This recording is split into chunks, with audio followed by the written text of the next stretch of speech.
Good afternoon. My name is Scott Redler, Chief Strategic Officer at T3Live.com. Welcome to today's recap and look ahead. So it's Thursday. It's been a long week. Lots of great action. Today on TV all day long, Comey testifying in front of the Senate. I'm not going to have a reaction or give too many comments on it, except for it's kind of sad and it's hard to watch considering this is our country. I think there was a famous saying, there's too much politics in Washington. I think that's the case. And, Main Street America is probably a little tired of just hearing it all, but it is what it is. That's why I try and drown all that out and I look at the actual market noise, okay? Because there's, not that much of it if you're using the technicals. If you use the technicals and you have a process, you could always find things to do without looking for a top if you're looking for setups.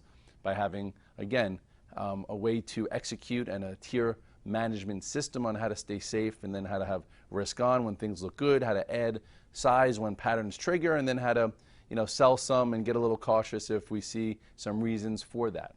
So anyway, you go to the chart of the S&P cash, still very bullish. Okay, obviously, not obviously, but obviously if you're watching this or you've been watching this show, here was your breakout above your 24.8, 24.08, came back, tested it. Here was your bounce off the 8th day before creating a nice bull flag to break out again.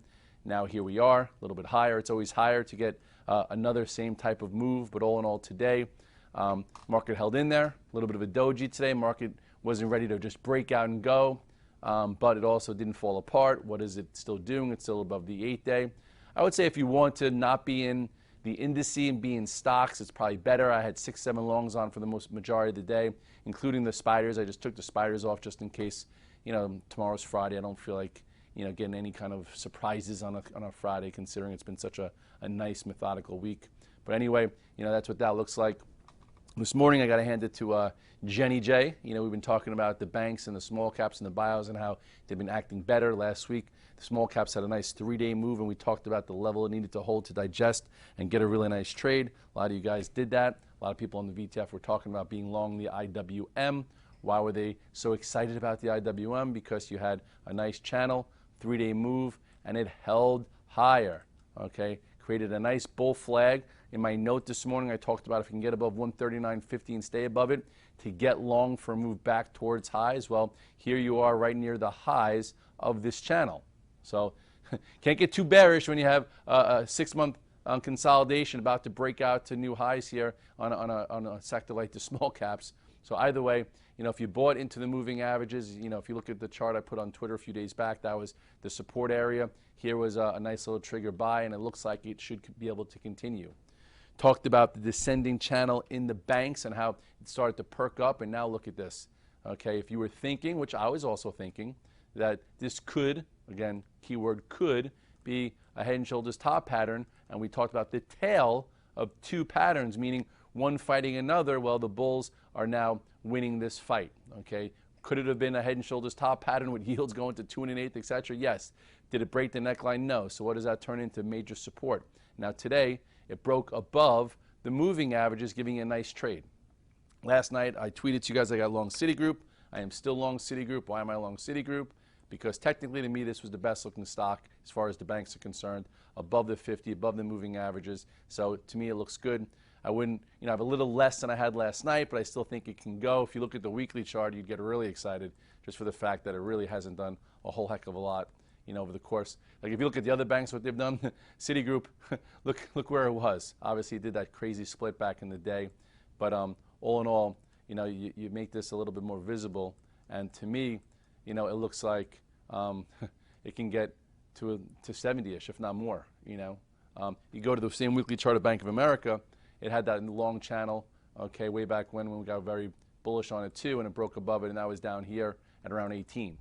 So with that being said, went to 24, and if you remember back on, I think, Bloomberg Business, we talked about the bank rally when it was at $8. So anyway, perhaps, Citigroup is the one that could continue, and here is actually Bank of America while I'm on it.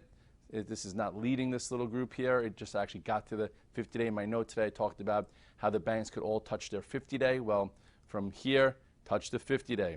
Did JP Morgan hit the 50-day? What did Quickie think? Almost hit the 50-day. What did Goldman Sachs do? Probably didn't. Getting close. So a lot of these banks are still nowhere. So if the banks want to continue to go, if they're smelling a June rate hike, which I think we're going to have potentially, maybe one more. Okay, these things could actually get going a little bit higher, and here is that resistance in Goldman Sachs. If it happens to push above it and go, that could help the bulls case also. Bios didn't do too much today, but they actually look better to me. I started pretty much putting the bios and the small caps together. Why? Because here was your red dog reversal in the bios. Here's when you had the 3-day move, and what happened this time? Did it fall apart, or did it come in, hold higher, and now looks like it's perking up? So if you're looking at some of the bios or the IBB, it looks pretty healthy. So right away, you're looking at the S&P holding the 8-day. You're looking at some strength come back to the small caps, just about to break out of a 6-month channel if it decides to do that. Banks just breaking the right shoulder. The bios, doing nothing for such a long time, looking like they can go. And then you have high beta tech still making moves and still rotating and still giving up some nice setups. As far as them, Amazon, I'm not in it right now, but it looks just fine. It looks like you could take out this next little spot here tomorrow. This is 1016. It's hovering above the 8-day until it breaks below it. Can't get too bearish there. Google also, nice high-level consolidation. Held the 8-day again. Okay, looks like it's ready to go. Tomorrow maybe you can get a trade above this. If you're thinking you might miss it, what you probably should do is be in tier 1 versus the 8-day, and then maybe you could add to it intraday if it breaks above the level. Same thing with Amazon, kind of like what I did yesterday with Baba. I was scared I was going to miss a new high trade, so I actually was in it for this crazy move. So this is probably the first time in my career I was really pleasantly surprised, like really surprised, where I was a buyer because of the red dog reversal. I was in it anticipating a move above the highs here. Instead of missing it, I actually, had a 14.11% increase, and I'm still in small, and we wound up being a great day. But congrats to you guys if you're in it. I've been talking about Baba all year long. Baba's had a really nice patterns to trade. You look at the weekly chart. Basically, the real key here, okay, for me, when it got going again, was right there when it broke this, this descending trend line and this pattern, put it on the radar, rallied up, retested, did the same thing right around here, and now, holy cow. This stock's only been, trading for 2 years. That's why, again, everyone's like, oh, Bob had such a big move when we were talking about it in like the 110s. I'm like, no, it's just getting back to where it was within the first month or two of the IPO. Don't sell it short. And then it got up, held above, and now pow.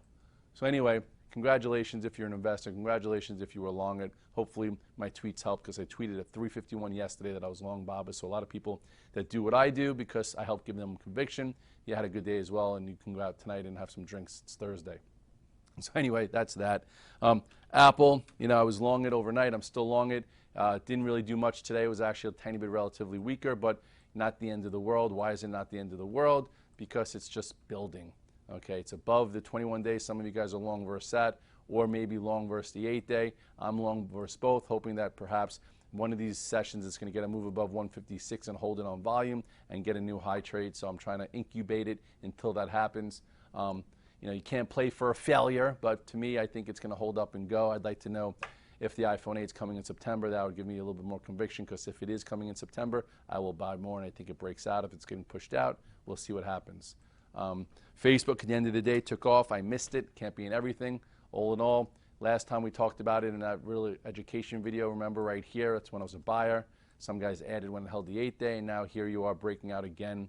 Congratulations if you're riding this trend. Again, when stocks are above the 8 and 21-day, you try and be long. You look for opportunities. You don't look to just short it. And I think a lot of guys got hurt in NVIDIA short. I'm like, why the hell are you shorting NVIDIA, the strongest stock in the damn world? Okay, or one of them. Here was when it broke above the highs here after the scalp and go on earnings. Then it's been holding. Oh my God, the rule follows again with NVIDIA, above the 8-day moving average this entire time. All right, and then today broke out and stretched any leftover shorts.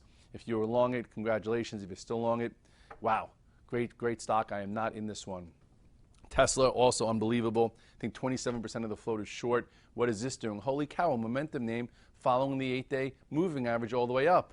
Whoa, what a quinky dink. You don't get short that. Anyway, this is the last time I had a nice juicy long here. Took out that high there. Then we talked again, kind of hold the 8-day. Look at that red dog reversal into the moving averages.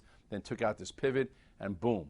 Okay, 1, 2, 3, 4, 5 days. It's hard to enter here, but it doesn't mean it's a short, unless you do it versus a level for a very cute trade. And that type of trade can make you ugly if you don't use stops. So to make a long story short, it is Thursday. I think a lot of people that trade technicals are having a very nice time trading this market, looking for setups, watching my videos, a member of Redler All Access. I'm not trying to beat the chest, but the system's working for now. And then one of these days we get that harsh move lower. We'll get out of all our stocks. We'll get into cash. We'll reduce risk. And then we'll see whether or not the next day or so things just don't bounce back and forget about that day, but actually get rejected and then continue down. And that's when maybe we get into a corrective phase. And until that happens, drown out the noise, look at the price action, keep rotating, use your tier system, know how to exit and enter, look for the proper setups, and just keep making progress. And it is Thursday, happy hour, summertime, sun's out. Enjoy yourself because life's way too short. Have a good night.